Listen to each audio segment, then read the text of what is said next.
Is this a joke? Move along, kid. This isn't a comic book, and you're blocking the view for people who actually matter.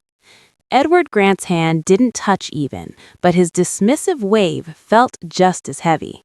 It was a practiced, public rejection, the kind of gesture used by men who own the buildings they stand in. A teacher from the school group hurried past, eyes down, whispering for Eban to stop bothering the benefactor. Eban didn't move. He just adjusted the strap of his backpack, his thumb grazing a library receipt for a book on Babylonian syntax. Outside the glass, Grant turned back to his entourage, announcing a $1,000 reward for anyone who could decode the lost clay script inside. He spoke with the absolute certainty of a man who had already paid the best experts to fail. Inside the case sat a document that had baffled linguists for a decade. The room was full of tailored suits and expensive degrees, yet the only person who understood that the lost language was currently staring them in the face was the smiling boy they had just shoved aside. Welcome back to the channel. Today, I'm bringing you a story of hidden genius, a $1,000 dare, and a life-changing encounter in the halls of a city museum. This is a journey from the quiet stacks of a public library to the executive suite of a global empire. If you've ever felt like the world was overlooking your true potential because of where you started, hit that like button and subscribe, because in this story, a single smile from a boy with a backpack is about to prove a billionaire completely wrong. Let me know in the comments, would you have the courage to step forward and speak a lost language in a room full of experts? Now, let's go back to where the preparation began, long before Eban ever set foot in that museum.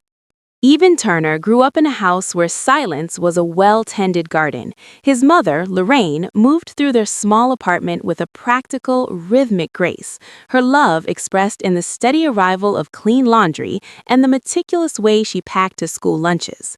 She had raised him alone since before he was born, and though the space where a father should have been remained empty, it was never cold. Eban had learned early that some questions carried a weight that could fracture the quiet peace Lorraine worked so hard to maintain.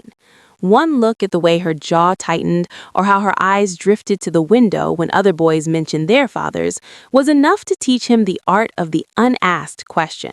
He simply tucked that mystery into the back of his mind, alongside everything else he found too complex to resolve.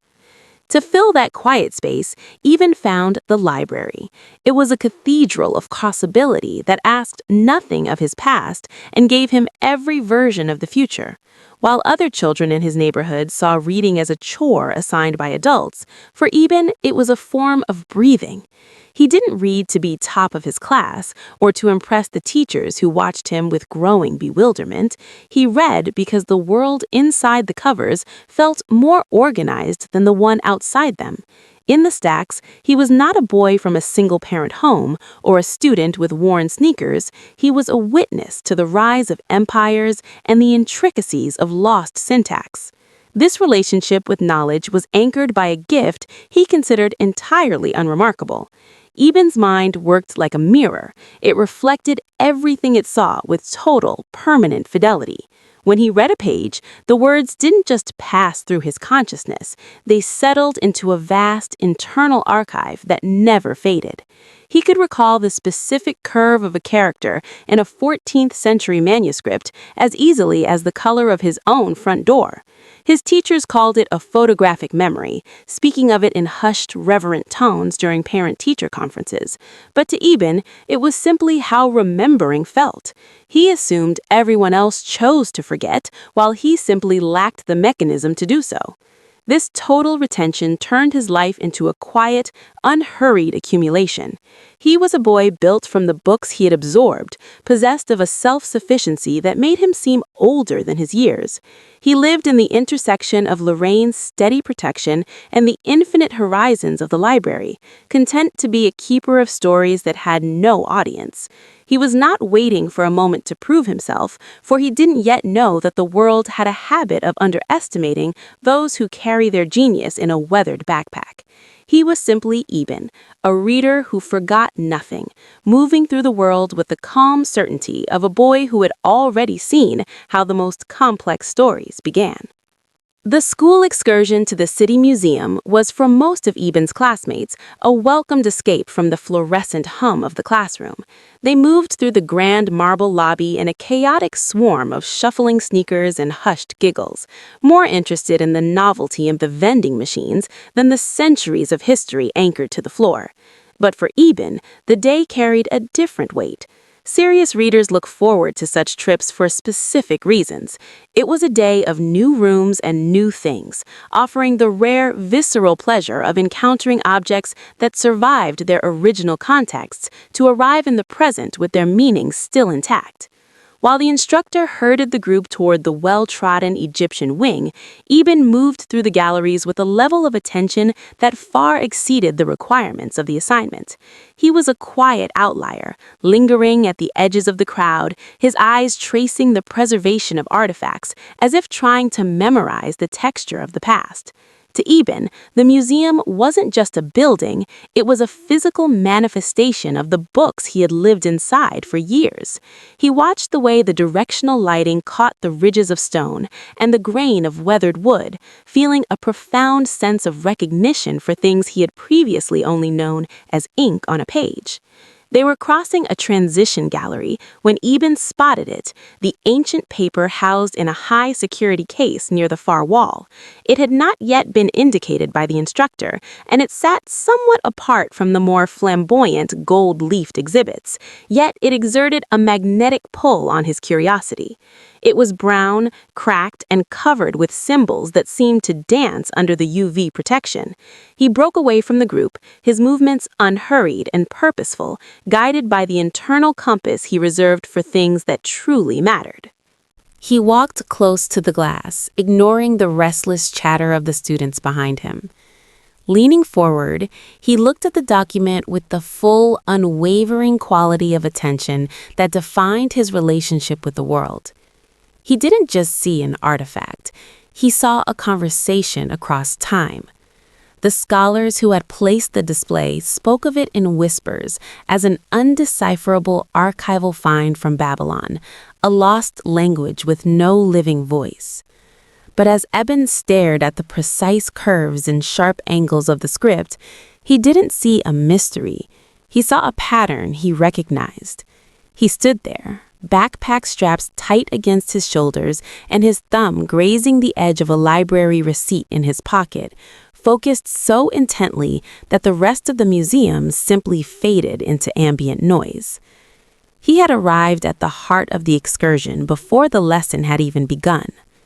The discovery had happened 3 weeks earlier, in the hushed, climate-controlled sanctuary of the city library's reference wing.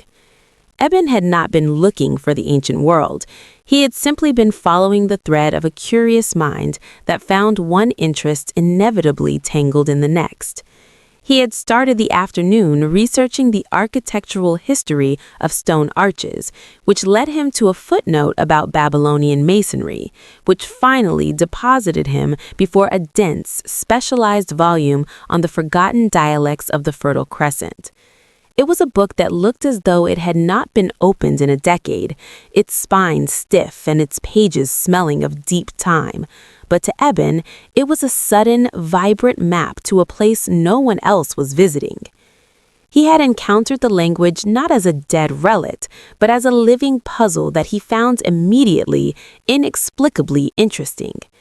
With the same complete and quiet enthusiasm he brought to everything he decided to learn, Eban began to dismantle the script.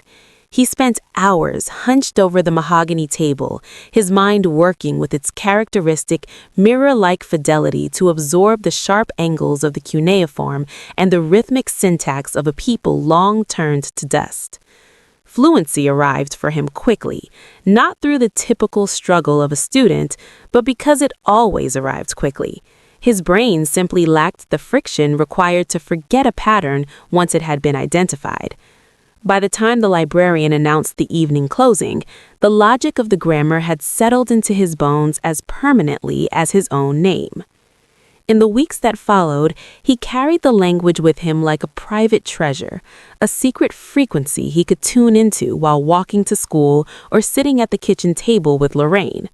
There was a profound, solitary satisfaction in knowing something that had no immediate application, a quiet joy in the act of understanding for its own sake. He required no audience and no reward to justify the knowing. The clarity of the translation was its own end. He didn't know that the world was about to present him with a glass case and $1,000 challenge. He only knew that the symbols he had found by accident were beautiful, and in the specific, unhurried landscape of his mind, they now made perfect, effortless sense. The school group had finally reached the center of the gallery where Edward Grant stood, a man whose presence was as polished as the marble floors. He was gesturing toward the ancient cracked papyrus with the weary authority of a benefactor who had exhausted every conventional resource. His voice carried easily across the hushed room, delivering his pronouncement with the absolute certainty of a man who had never been wrong about the value of a secret. No one alive could read it, translate it, or understand its meaning.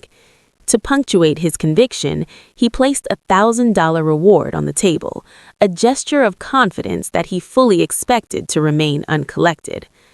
Eban, standing at the edge of the student circle with his backpack straps tight against his shoulders, felt a smile pull at the corners of his mouth. It was not a calculated or arrogant expression, but the involuntary response of someone who has just heard a question they already know the answer to, and is registering the profound irony of the moment. While the rest of the room looked at the document as a wall, Eban saw it as a conversation he had finished reading 3 weeks ago in the quiet of the library. He stepped forward, breaking the invisible line between the audience and the authority figure. The movement was unhurried, lacking the theatricality of a revelation. When he reached the glass case, he didn't look at the money or the billionaire. He looked at the script. He began to speak, his voice calm and steady, delivering the translation with the simple clarity of a student answering a familiar prompt in class. The words were precise, the syntax fluent, and the meaning, a complex legal agreement regarding land and lineage, unfolded in the air between them, like a map being smoothed flat. The room's response was a sudden, vacuum-like silence. The teacher froze, the students' whispers died instantly, and the museum staff stood paralyzed by the impossibility of the scene. Edward Grant's face did what faces do when absolute certainty encounters a total revision. The proprietary mask of the expert fell away, replaced by a sharp, intense curiosity as he stared at the teenager with the backpack who had just dismantled his global challenge in seconds. In that moment, the $1,000 reward became the least interesting thing on the table, and the boy who forgot nothing became the only person Grant truly wanted to see.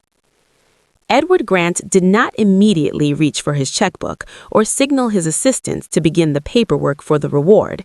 Instead, he simply looked at Eban with the profound, quiet curiosity of a man who had spent his life building empires, but had just encountered a marvel he couldn't explain. He gestured toward a pair of velvet chairs in a quieter corner of the gallery, away from the wide-eyed students and the low hum of the museum's climate control. When they sat, Grant didn't lean back with the practiced distance of a benefactor. He leaned forward, his attention narrowed until the rest of the room seemed to fall away. He wanted to know everything, not because he was assessing a potential asset, but because he valued knowledge enough to be completely, genuinely interested in the person who had just demonstrated it so effortlessly. Eban answered the older man's questions with a transparent honesty that Grant found more startling than the translation itself. He did not have a prepared version of himself to offer, no rehearsed story designed to garner sympathy or highlight his brilliance. He offered the actual one instead, speaking in the steady, unhurried tone of a boy who considered his reality to be the only one available. He spoke of his mother, Lorraine, and the way she held their small world together with a practical, silent strength. He described the library as he might describe a childhood home, a place of tall shelves and specific smells where he had gone to find the pieces of the world that were missing from his own. As Eban talked, Grant listened with the full, unwavering attention of someone who had just encountered a variable he had not accounted for and intended to understand it completely. Eban explained that he hadn't learned the Babylonian dialect for a prize or a grade. He had learned it because he had found it in a book and decided it was interesting. To Grant, who lived in a world where every action had a calculated return, the idea of a boy mastering an ancient tongue simply for the quiet pleasure of the mastery was a revelation. He watched the way Eban's hands stayed still and how his eyes, those amber eyes that seemed to hold a centuries-old clarity, never wavered. Grant realized then that the boy wasn't looking for a way out or a way up. He was simply a reader who had finally been asked a question worth answering. In the specific, focused silence between them, the billionaire began to understand that the most valuable thing he had found in the museum that afternoon wasn't the papyrus, but the mind of the boy who had read it. The $1,000 reward sat forgotten on the table, a small thing, eclipsed by the sudden, certain knowledge that he was looking at a future he hadn't yet imagined. Edward Grant's decision to finance Eban's education was made with the clinical, unhurried directness of a man who had spent decades assessing risk and recognizing value where others saw only noise. It was not an act of charity, and he never framed it as such. It was an investment, made in the specific sense of a person who had encountered a rare and high-functioning machine and understood that it required the right fuel to reach its full potential. To Grant, leaving Eban's mind to the whims of a standard, overburdened school system was not just a pity, it was an inefficiency he had no intention of permitting. He reached his conclusion before the museum excursion had even concluded, and because he was a man who saw no reason to delay acting on a certainty, he requested to meet the woman who had built the boy. The conversation with Lorraine took place in the small, sun-drenched kitchen of their apartment, a space that felt precisely like Eban, organized, quiet, and filled with a dignity that didn't need to be loud to be felt. Lorraine received Grant's offer with the careful, narrowed assessment of a woman who had raised her son alone and had learned that the world rarely gave anything away for free. She did not look at the billionaire with the wide-eyed gratitude of someone receiving a miracle. She looked at him as a stakeholder in her son's life, vetting a stranger who wanted to claim a seat at their table. She asked questions that were as sharp and practical as Eban's translations, needing to understand exactly who this man was before she would hand him the keys to her son's future. Grant answered her with a transparency that mirrored Eban's own. He spoke of the girl on the beach, the mafia boss he used to be, and the way the boy's smile in the museum had signaled a revision of his own cold mathematics. He told her that he wasn't looking to buy her son's loyalty, but to sponsor a genius that was already fully formed.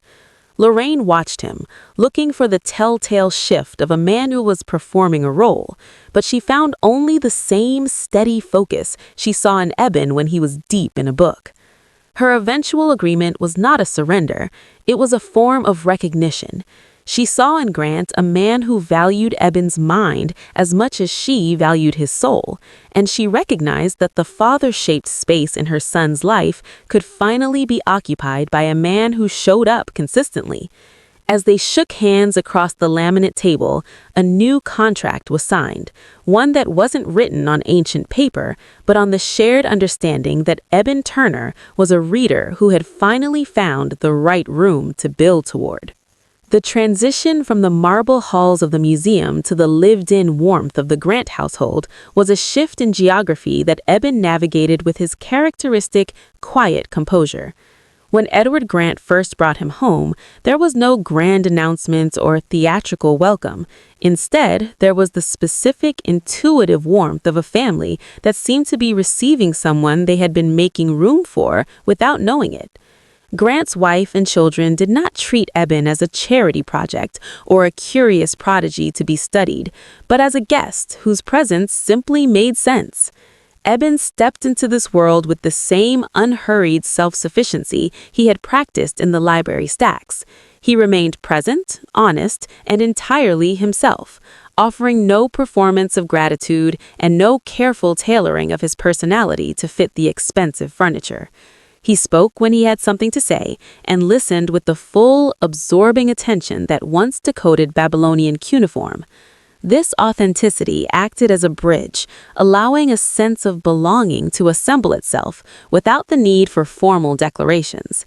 It was a belonging built through the steady accumulation of ordinary moments, visit by visit, meal by meal. It was found in the passing of serving dishes during Sunday dinners, the shared silence of a living room where everyone was deep in their own book, and the casual evening debates over history and logic. Eban watched as the sharp edges of his solitude began to soften, replaced by a rhythmic integration into the Grant's daily life. He was learning that a home was not just a structure of wood and stone, but a collection of shared habits and consistent presence.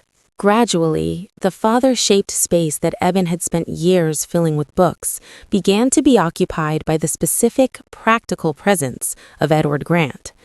It was a transformation that happened in the margins, Grant showing up for school events, offering quiet advice on a difficult research paper, or simply sitting on the apartment sofa with Lorraine, discussing the logistics of Eban's university applications. Grant asks for nothing in return except that Eban continue to be exactly what he already was, a reader who forgot nothing and saw the world with an ancient clarity.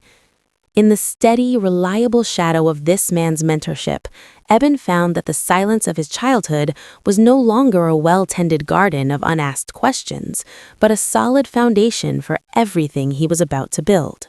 When Eban Turner graduated, he did not enter Edward Grant's firm as a protege or a curiosity, but as a silent, efficient force of nature. His initial managerial role was ostensibly a training ground, yet it quickly transformed into the most profitable arm of the entire organization. To the outside world, the speed of his success seemed miraculous. To those who had watched him decode an ancient world in a museum gallery years before, it was simply the inevitable result of a mind that lacked the ability to overlook a detail. He moved through the corporate offices with the same unhurried, focused gait he had once used to navigate the library stacks, carrying his brilliance not as a weapon, but as a quiet, everyday tool. The same quality of attention that had once identified a lost Babylonian dialect was now applied to the shifting tides of global commerce. Eban viewed market fluctuations, supply chain logistics, and consumer behavior not as chaotic variables, but as a complex syntax waiting to be read. He identified patterns in the data weeks before the firm's most advanced software could flag them, spotting the subtle tremors of change that others mistook for static. Because he retained everything he touched, every contract, every legal precedent, every minor footnote in a quarterly report, his decisions were consistently correct in the specific way that decisions are when they are made by someone who has read everything relevant and forgotten none of it.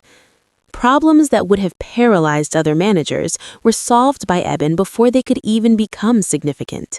He possessed a predictive clarity that allowed him to smooth over friction in the organization before the heat was ever felt. As the years passed, his rise through the company ranks felt neither sudden nor dramatic.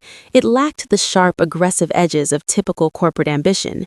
Instead, it was an unhurried accumulation of authority, a steady expansion of his influence that felt as natural as the turning of a page. When the time finally came for him to be named CEO, there was no shock in the boardroom, only a profound sense of rightness. He was not a man who had fought his way to the top, but a man who had simply outread and outremembered the room until the leadership belonged to him by default. Standing in the executive suite, Eban looked out over the city with the same calm, amber-eyed clarity he had once brought to a dusty volume in the library. He had applied everything he was to everything in front of him, and in doing so, he had built a legacy from the simple, honest act of paying attention. He remained at his core the reader who forgot nothing, now managing an empire with the same quiet enthusiasm he had once reserved for the symbols on a piece of ancient paper. Edward Grant's retirement was not the quiet fading of a man whose time had passed, but the deliberate completion of a masterpiece. He stepped back from the helm of the firm, not because he was tired, but because he had found the one person capable of carrying his legacy into a future he could only imagine. For Grant, watching Eban take the center seat in the boardroom was the ultimate validation of a gamble made years ago beside a museum display case. He stood at the back of the room during the transition, a man who had traded his absolute certainty for the much more valuable gift of being proven wrong by a boy with a backpack. Eban assumes the role of CEO with the same unhurried, focused grace that had defined his life since the library stacks. He sat at the mahogany desk, not as a conqueror, but as a reader who had finally arrived at the heart of the narrative. Beside him sat a cold cup of coffee and a new folder of contracts, which he approached with the same deep, absorbing attention he once gave to ancient Babylonian symbols. To Eban, the complexity of a global organization was simply another language to be mastered, another pattern to be understood and held in his mirror-like memory. From the gallery of the firm's headquarters, Lorraine watched her son with the steady, practical pride of a woman who had seen the silence of their early years transform into an empire. She saw the man he had become, the tall, amber-eyed leader who still carried the quiet self-sufficiency of the boy who never asked about his father because he was too busy learning the world. She looked at Grant, and in the shared silence between them, there was a mutual recognition of the life they had helped assemble from a single ironical smile in a museum. The story did not truly end with the titles, the corporate success, or the uncollected $1,000 reward that had started it all. Those were merely the external markers of a much quieter truth. Beneath the executive authority and the funded education was the simple reality of a boy who read because he loved to read. Eban Turner had spent his childhood in the library, thinking he was merely filling a void or passing the time, never realizing that every page turned was a brick in a foundation. He had discovered on an ordinary school excursion that his private enthusiasm was a bridge to a world that was actually sized for him. He had spent his life building toward a room he hadn't yet known existed, only to find that when he finally walked through the door, he already knew exactly how to read the air. The most profound lesson from this story is that your worth is not defined by where you start or how others perceive your circumstances. Eban was a boy who lived in the quiet shadow of an absent father, yet he chose to fill that void with the infinite horizons of books rather than the weight of his limitations. While the rest of the world saw a student with a weathered backpack, his mind held a rare and ancient clarity that the most powerful person in the room couldn't buy with all his wealth. For anyone watching, the message is clear. Your private preparation in the dark will eventually meet its moment in the light. Never stop learning, never stop being curious, and never rearrange your face to fit someone else's narrow expectations. Authenticity and knowledge are the only true equalizers, and as Eban discovered, the things you do simply because you love them are often the very things that build the room you were always meant to lead. Do not wait for an invitation to be great. Be so undeniably prepared that when the world finally asks the right question, you are the only one with the answer. Thanks for watching. You will find the video at the upper right of the screen interesting. Check it out.